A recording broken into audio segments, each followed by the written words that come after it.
Old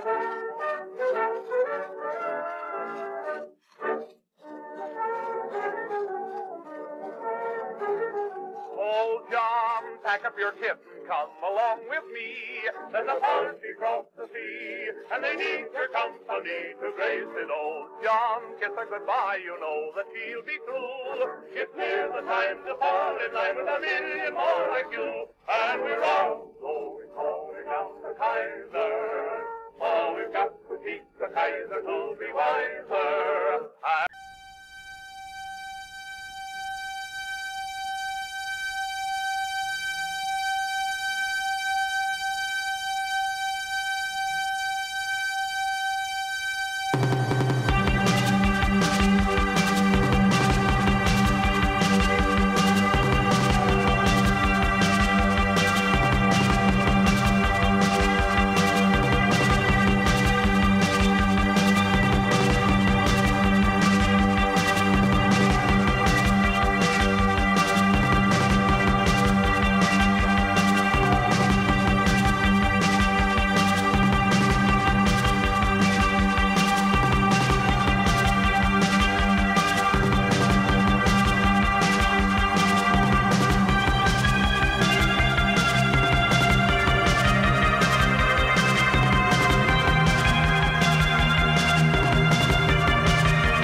First going to go over the basic concepts of the causes of World War I. Although there is one event that sets the whole thing in motion, these things are the underlying reasons that World War I happened. So militarism is an arms race that is greatly going to increase the military technology of the day. The A stands for alliances, and there's going to be several sort of alliances that we're going to talk about, and it's kind of complicated, and they're inflexible and they're secret, which is going to drag everybody eventually into the war. But the one thing that they're fighting about is which is imperialism. There is this growing desire for territory, and there's going to be competition amongst European states. And the last thing is nationalism. Particularly important in World War I is the nationalism in Southern and Eastern Europe. We talked about before that the French Revolution was really the beginning of nationalism. We also talked about before was the Italian unification and German unification, which basically said, I'm Italian, I deserve my own country, and that is the right of self-determination. The only thing on the slide we didn't talk about before was in the 1830s that the country of Belgium became a country through nationalism. The biggest problem for nationalism in the early 20th century really was amongst these multinational states. There were several countries, including Austro-Hungary, that was made up of a lot of different groups of people. As you can see on this map, Austro-Hungary was not just made up of Austria and Hungary, but also of Bohemia and Moravia, which is the home of my people, the Czechs, parts of Poland, parts of Romania, parts of what eventually will become Yugoslavia, like Slovenia, Croatia, and Bosnia. So on this slide, you really have to understand and remember what the multinational empires were and who was in their empire. I just want to explain under Austro-Hungary, when they're talking about Southern Slavs, they're talking about people who become those Yugoslavs. Most important are the Serbs, who are really the cause of World War One. There isn't much more that you need to know than what is on this slide about the naval competition. But I just want to highlight that dreadnoughts are this kind of ship.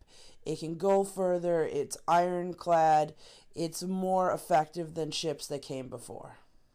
Leading up to this war, starting in the late 1900s, newspapers became much cheaper to produce, and they started focusing on issues that would inflame the public, and they put a kind of pressure on politicians. And this was especially true in issues of nationalism and imperialism. But these newspapers had little accountability. It's kind of like the yellow journalism in U.S. history.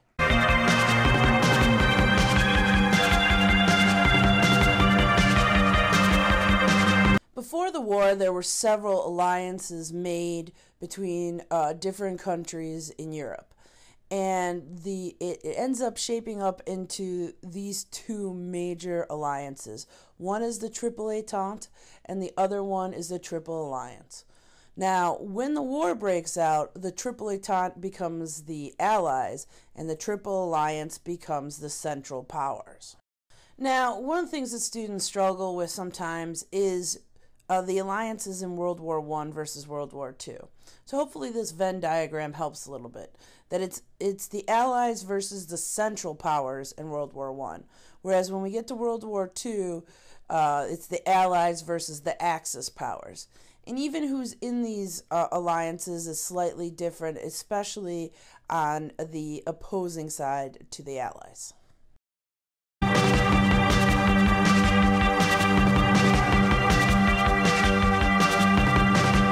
I think this chart is a little bit clearer than the PowerPoint slide. So here you have the Central Powers on one side, made up of Germany and Austro-Hungary. Not on your slide that you should add is the Ottoman Empire is going to be part of the Central Powers.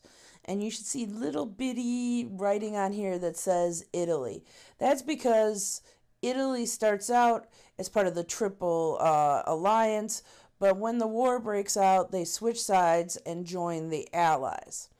And on the Allies side, you see Britain and France and Russia. But Russia's going to quit this war, which we'll talk about a little bit later. And eventually, replacing Russia will be the United States. I think this slide is pretty clear on what the concerns were that drove at least Germany and Austro-Hungary into the Triple Alliance. On the other hand, everyone in the Triple Entente has a variety of different concerns that pushes them together. The Russians are worried about an alliance with Germany and Austro-Hungary being basically on the borders of Russia. The United Kingdom is worried about power shifting in Europe that could end its dominance. And France, who's also neighbors Germany, worries about their hostilities between the two of them. Besides having these military alliances, the Europeans also started planning for war. And the most famous of these war plans was the Schlieffen Plan. Because Germany sits in between Russia and France, it had real reason to be afraid of a two-front war. And so the idea of the Schlieffen Plan was to quickly swing left over the border with France, go through Belgium and the Netherlands, and go into France and beat them quickly. And then you can fight Russia. Now, this isn't exactly how it's going to go during this war, but this plan is pretty much what happens in World War II. The thing that set off World War I was the assassination of Archduke Franz Ferdinand. No, not that Franz Ferdinand, but this Franz Ferdinand. The ironic thing was that Franz Ferdinand was kind of progressive for an Austrian, And he had hoped that he could take his family's empire and give the Serbians who they controlled a little more autonomy. So Serbia is in the Balkans, is part of what will become Yugoslavia, and they had been taken over by the Austrians and had really wanted to have self-rule. The assassination of Franz Ferdinand was planned by a group called the Black Hand. And the Black Hand was a group of Serb nationalists. Now, the Austrians had not held Serbia, but they held a piece of land called Bosnia. And there's a lot of Serb people who live in Bosnia-Herzegovina. And so they wanted to push the Austrians out. And so they saw the symbol of the Austrian Empire in their land and coming to their land, and so they planned this assassination. Now, this assassination was not a just one-man operation. There were actually 7 assassins, and the guy who assassinated the Archduke was actually the third. The first one, actually, as the motorcade was going by, threw a bomb, but it didn't kill the Archduke. It hurt some other people. The second one, rather than commit the assassination, he actually committed suicide. And so the third one, a guy named Principe, is the one who actually did the assassination. And he killed both Archduke Franz Ferdinand and his wife as they were going to the hospital to see the people who had been injured in the bombing from the first assassin. Now, this assassination is going to drag everybody into the war, which we'll explain in a second. But it's important to note that this is the most deadly war in Europe up until that point. Conservative estimates have it at 15 million dead, and 5 million of those are non-combatants, in other words, not soldiers, and over 20 million people injured. This slide shows the whole chain reaction that draws everybody in. Now, it starts with the Austrians talking to the Serbs and declaring war on the Serbs. But then you have Russia, and you might need to know why Russia would care. Why does Russia care about the Serbs? Well, it's something called Pan-Slavism, and they felt a commonality with other Slavs, as well as they felt that their influence, being the most important Slavic nation, really should extend to all Slavic lands. Once the Russians get involved, then on the opposing side, the Germans get involved because they're worried about their borders and they're in these alliances. And slowly we're tugging everybody into the war. Then the Germans declare war on Russia and France and invade France. And now we have the beginning of World War I. World War I is what you call a war of attrition. Attrition means a constant wearing down to weaken or destroy. And that's because on the Western Front, the Germans came in, the French managed to stop them, and then we have trench warfare. 3 years of pushing forward and pushing back. And trench warfare was brutal. That you sat in these trenches, there were bombs going off, there was gas, and then you would get the order to run, and they would run out. And then they get mowed down by machine guns. And then the next group would go, and then they would get mowed down by machine guns. And then you'd retreat back to your trenches and do it over and over and over again for 3 years. It was brutal. On the Eastern Front, though, there was a lot more movement into Russia by both German and Austrian troops, and then there was pushback from Russia. But for the most part, it was a much more fluid situation on the Eastern Front. There were many new technologies that were used in this war that made it particularly brutal. One of them is barbed wire. Probably the most terrifying was gas. Was first used by the Germans, and these were a variety of gases. Mustard gas caused at least 800,000 deaths. It was not a fun way to die. Earlier in this video, you saw a video of some early tanks, but tanks weren't actually all that useful in this war. Airplanes Also not so useful in this war, but they started during this time period. I mean, bombing really consisted of someone leaning over the plane and dropping a bomb. Submarines are going to play an important role in the U.S. getting involved, and they were developed by the Germans. But probably the most important technology was not, in fact, brand new, but just improved, which was the machine gun. One of the things that were most brutal about this war was the speed in which people died. There were two battles in particular. One is Verdun, where there were about 500,000 people who died in just one battle, and you couldn't even find their bodies after the battle. Another one was the Battle of the Somme, where also almost about 500,000 people died, and just a few yards gained by the Allies in this battle. It was unprecedented.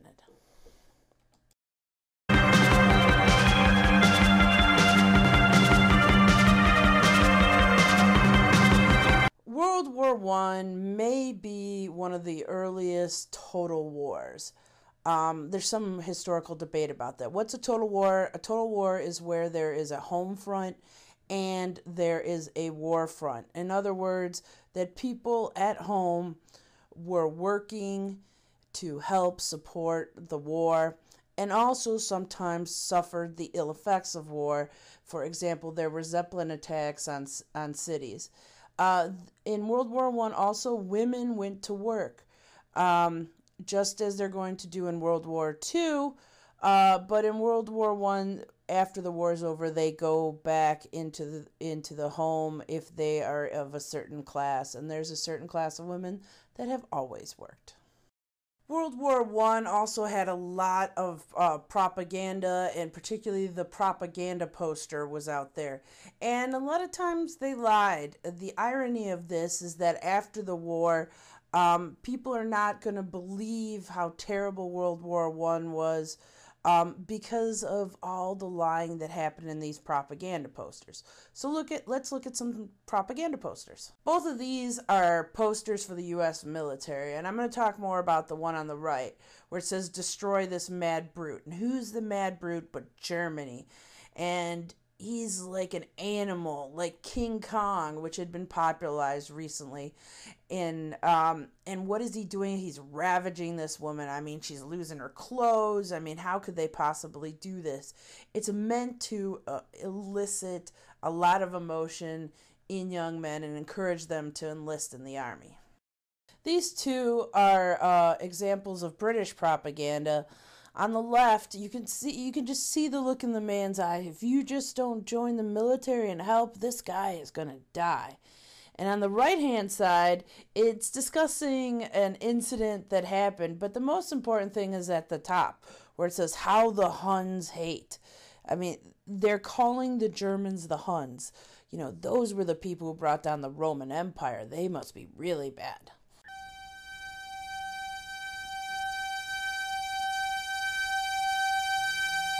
The thing that makes World War I so important to the study of world history is that it really is truly the first time where we have a global war.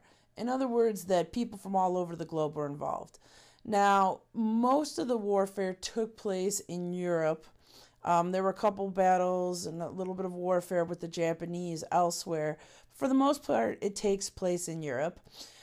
There were troops from all over the world, though. And one of the more significant battles that had to do with foreign troops fighting on behalf of their mother country was the Battle of Gallipoli, which took place in the Ottoman Empire. But the troops who fought the early initial battles in that were the Australians and New Zealanders. We're going to cover much more about the Russian Revolution when you get back to class. But there's a couple things I have to say in this video. One is that the Russians are going to leave World War I because of their revolution. And the other really important thing is that when they leave, to get out of the war, they sign a treaty called the Treaty of Brest-Litovsk with Germany, which gives up huge pieces of territory that were in the Russian Empire and gives them up to Germany. And this is going to play a role in some of the new countries that are going to be created after the war.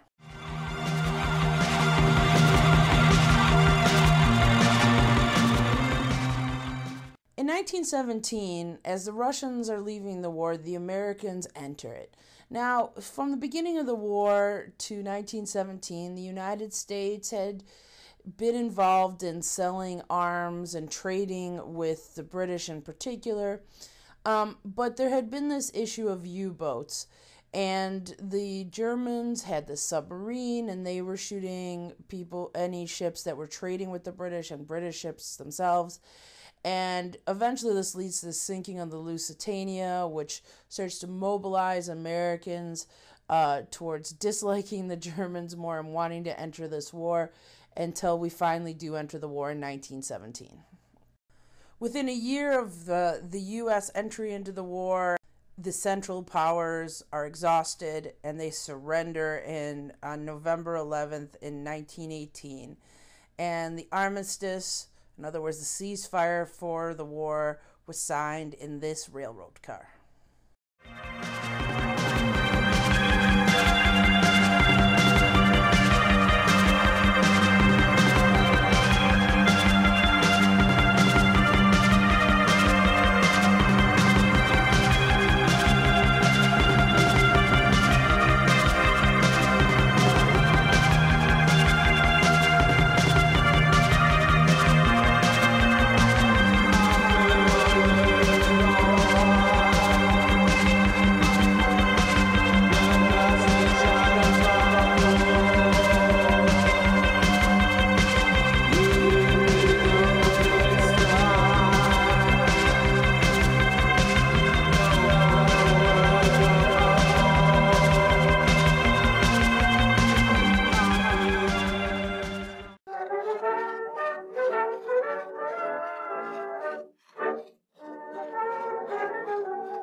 Pack up your kit and come along with me. There's a party across the sea, and they need your company to grace it. Old John, kiss her goodbye, you know that she'll be true. It's near the time to fall in line with a million more like you, and we're all going down the time.